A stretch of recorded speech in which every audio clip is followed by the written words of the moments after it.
दोस्तों टाटा पावर की बात करें, यहाँ पे बहुत बड़ी गुड न्यूज़ निकल के आ रही है। टाटा पावर को टाटा स्टील की तरफ से एक बड़ा ऑर्डर मिला है।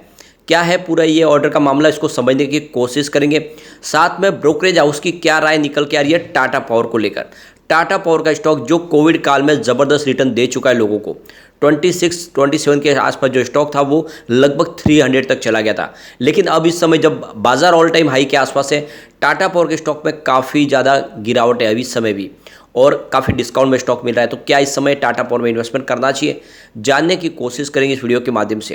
क्योंकि टाटा पावर आने वाले समय में ग्रीन एनर्जी सेक्टर में 75,000 करोड़ का भारी निवेश करने जा रहे हैं, और जिसकी वजह से इसकी दशा और दिशा तय हो सकती है। तो क्या है आगे की संभावना। दूसरी तरफ टाटा स्टील, जिसने काफ़ी अच्छी रिकवरी दिखाई। आप देख सकते हो पिछले क्वार्टरों में लगातार लॉस में थी टाटा स्टील, लेकिन इस बार टाटा स्टील प्रॉफिट में अभी आ चुकी है और अपने बिजनेस को लेकर काफ़ी बड़े यहाँ पे प्लान बना रही है। तो यहाँ पे कुछ बड़ी ब्रेकिंग न्यूज़ निकल के आ रही है, जिनको हम एक एक करके डिस्कस करेंगे और जानने की कोशिश करेंगे क्या टाटा स्टील में ये इन्वेस्टमेंट का सही मौका है। टाटा मोटर्स की बात करें, कंपनी ने कमाल कर दिया है। पिछले कई सालों के बाद में देखें तो बेहतर प्रदर्शन करता हुआ दिखाई दे रहा है टाटा मोटर। 2016 के बाद पहली बार कंपनी ने डिविडेंड का ऐलान भी किया है और कंपनी शानदार प्रॉफिट में भी आ गई है। जल्द ही कंपनी पूरी तरह से कर्ज मुक्त भी होने वाली है और स्टॉक ऑल टाइम हाई के आसपास है। क्या इस समय हमें टाटा मोटर्स में निवेश करना चाहिए, जानने की कोशिश करेंगे इस वीडियो के माध्यम से। एक और कंपनी को डिस्कस करेंगे जो बहुत ही शानदार यहाँ पे स्प्लिट देने जा रही है और काफ़ी बेहतर इसका रिजल्ट देखने को मिला है। तो इन सारी बातों को समझेंगे इस वीडियो के माध्यम से।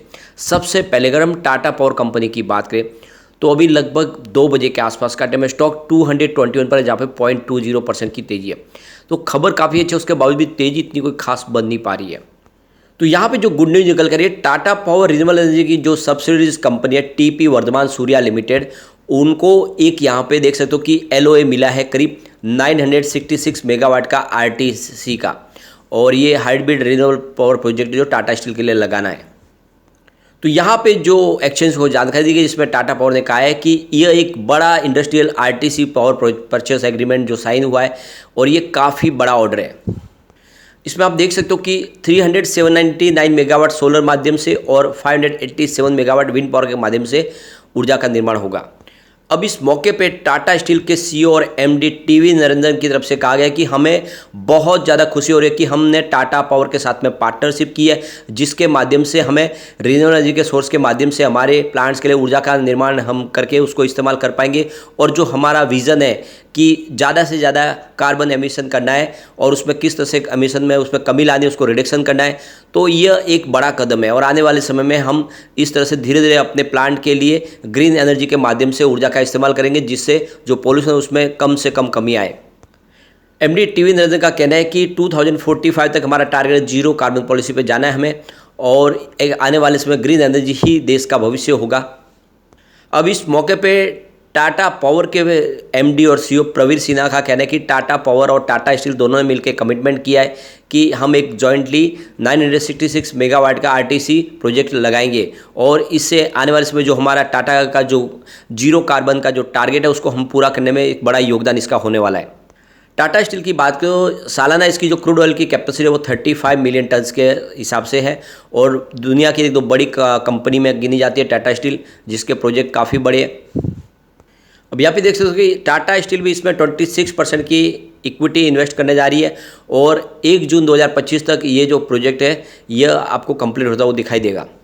अब टाटा पावर को लेकर ब्रोकरेज हाउस की अलग अलग राय है। देख सकते हो कि नोवा ने इसको होल्ड की कॉल दी, और वैसे उनका जो टारगेट है 185 का, जो इस समय करंट प्राइस से काफ़ी नीचे है, और उनके हिसाब से ये फेयर प्राइस है। दूसरी तरफ आईसीआईसीआई सिक्योरिटीज़ की तरफ से देखो इसमें बाई की कॉल दी गई है, उन्होंने इसका 262 का टारगेट दिया गया है, यानी नेट टर्म में 20% अपसाइड देखने को मिल सकती है। टाटा पावर ने 2 रुपये पर शेयर डिविडेंड भी डिक्लेयर किया है, और आप देख सकते हो कि इसके लिए कंपनी की तरफ से 19 जून को एजीएम बुलाई गई, जिसमें शेयर होल्डर की रजामंदी ली जाएगी। उसके बाद में आप देख सकते हो कि 21 जून को डिविडेंड अकाउंट में पहुँच जाएगा, लोगों के अकाउंट में देना शुरू कर देंगे। अब टिप्स टू ट्रेड के अभिजीत का कहना है कि इसका जो मजबूत रेजिस्टेंस 220 का है, और उसके नीचे 211 का इसका सपोर्ट है, और टारगेट इसके 204 से लेकर 193 के आसपास है। अगर ये गिरावट हो जाए तो नीचे स्टॉक आएगा। और इसके अलावा VLA अंबाला की तरफ से जो सेबी रजिस्टर्ड रिसर्च एनालिस्ट है, उनके हिसाब से वो आप देख सकते हो कि इसको शॉर्ट जितना डिप में मिले खरीदारी करनी चाहिए, और आप देख सकते हो कि इनके जो टारगेट दिए गए 250 का फर्स्ट टारगेट, उसके बाद 265, फिर 280, 300 और फिर 320 और फिर 350 और 380 के टारगेट देखने को मिल सकते हैं। यानी आप समझ सकते हो इसमें खरीदारी इस लेवल पे करनी है। स्टॉप लॉस 160 का लगा के आप खरीदारी करेंगे तो आने वाले समय आपको 380 के टारगेट भी देखने को मिल सकते हैं। अब प्रभुदास लीलाधर के वैशाली पारेख का कहना है कि आपको 214 का स्टॉप लॉस लगा के खरीदारी करनी चाहिए और आने वाले समय निकट भविष्य में इसके 235 240 के टारगेट देखने को मिल सकते हैं। इसके अलावा आनंद राठी की तरफ से भी इसमें बाइक की कॉल दी गई है और उनके हिसाब से उसका टारगेट 256 का है। कंपनी का कहना है ईवी सेगमेंट में कंपनी तेजी से आगे बढ़ी है। इसके अलावा रीजनल एनर्जी पोर्टफोलियो बहुत मजबूत है, लगातार बिजनेस बढ़ रहा है, ऐसे में स्टॉक कमाल कर सकता है। तो देख सकते हो कि काफ़ी अच्छे बाइक की कॉल निकल के आ रही है। इसके अलावा ओशो कृष्णन एंजल के टेक्निकल एनालिस्ट है, उनके हिसाब से देखें इसके स्ट्रॉन्ग सपोर्ट 205 से 210 के आसपास है और ये अगर आप देखें तो इसका रजिस्टेंस 230 के आसपास दिखाई देगा। कंपनी का बिजनेस अच्छा है और आने वाले समय अच्छे टारगेट भी देखने को मिल सकते हैं। और अब आप देख सकते हो कंपनी ने 110 मेगावाट का एक सोलर एनर्जी प्रोजेक्ट बीकानेर में लगाई है कि यहाँ पे अनाउंसमेंट की है और अब आप देख सकते हो लगातार इनके प्रोजेक्ट बढ़ रहे हैं। केरला इलेक्ट्रिसिटी बोर्ड के साथ में इनका बिजनेस टाइप हुआ है। तो इस तरह से जो लगातार प्रोजेक्ट आ रहे हैं वो टाटा पावर को तेजी से ऊपर लेके जा सकते हैं, तो ऐसे में निवेश किया जा सकता है। चलते हैं टाटा स्टील की तरफ। 109 पर स्टॉक है जहाँ पे 1.89% की गिरावट है। स्टॉक थोड़ा सा इस समय दबाव में दिखाई दे रहा है। तो यहाँ पे एक्सचेंज को जानकारी दी गई कंपनी की 9 जून को मीटिंग है।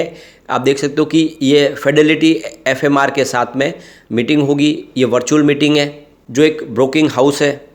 अब यहाँ पे एक बड़ी अपडेट और निकल के टाटा स्टील की तरफ से एडवर्टाइजमेंट दी गई है अलग अलग पेपर में, जिसमें आप देख सकते हो financial express, free press general, इसके अलावा इंडियन एक्सप्रेस, लोक सत्ता मराठी और नवशक्ति मराठी में एडवर्टाइजमेंट दी गई है। कंपनी ने अपनी 116वीं एनुअल जनरल मीटिंग बुलाई है और उसके लिए डेट फिक्स कर दी है जुलाई 5।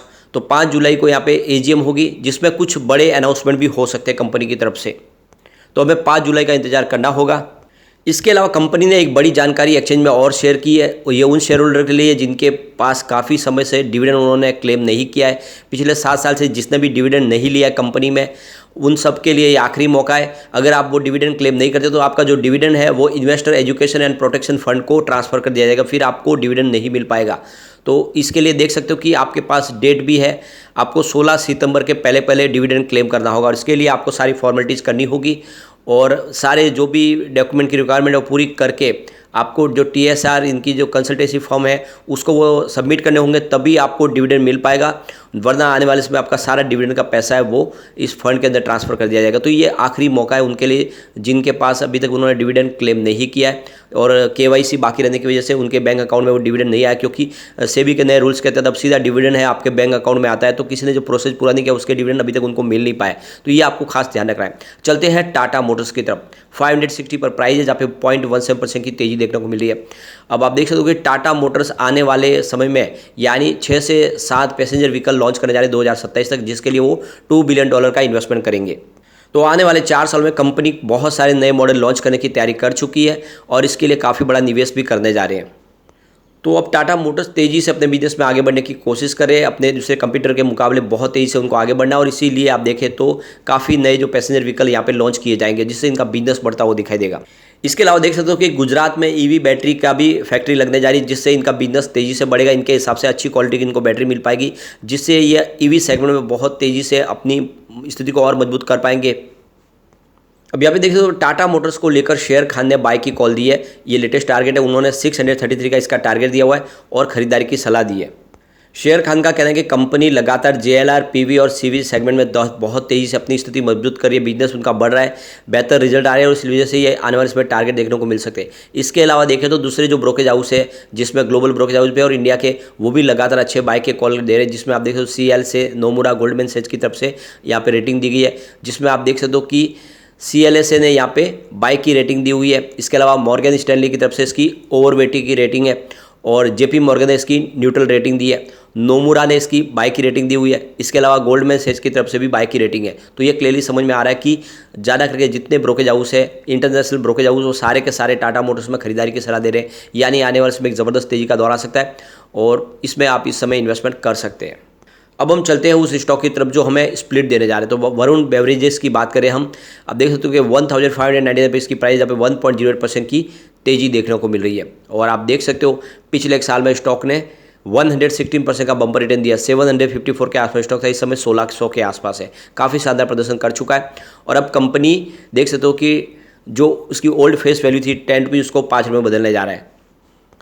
यानी आपको एक के बदले 2 शेयर मिल जाएगी और उसकी जो प्राइस है वो आधी हो जाएगी। इसकी एक्स स्प्लिट डेट है 15/6/2023। उसके पहले अगर आप शेयर खरीद लेते हो और आपके डीमेट अकाउंट में आ जाते हैं तो बिल्कुल आपको इस स्प्लिट का फ़ायदा होगा।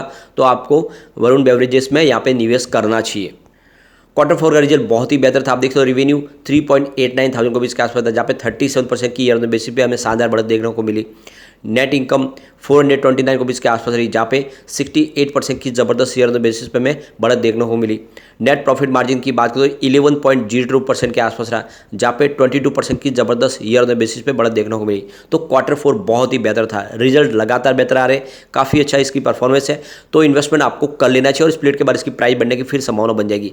लेकिन फ्रेंड, कोई भी इन्वेस्टमेंट करने से पहले अपने फाइनेंशियल एडवाइजर से बारे ले ले या अपना खुद का रिसर्च करें, क्योंकि मैंने वीडियो आपके एजुकेशनल पर्पज़ के लिए ही बनाया। वीडियो पसंद आए तो लाइक से जरूर कीजिए और चैनल को सब्सक्राइब कर दीजिए। Thank you friend.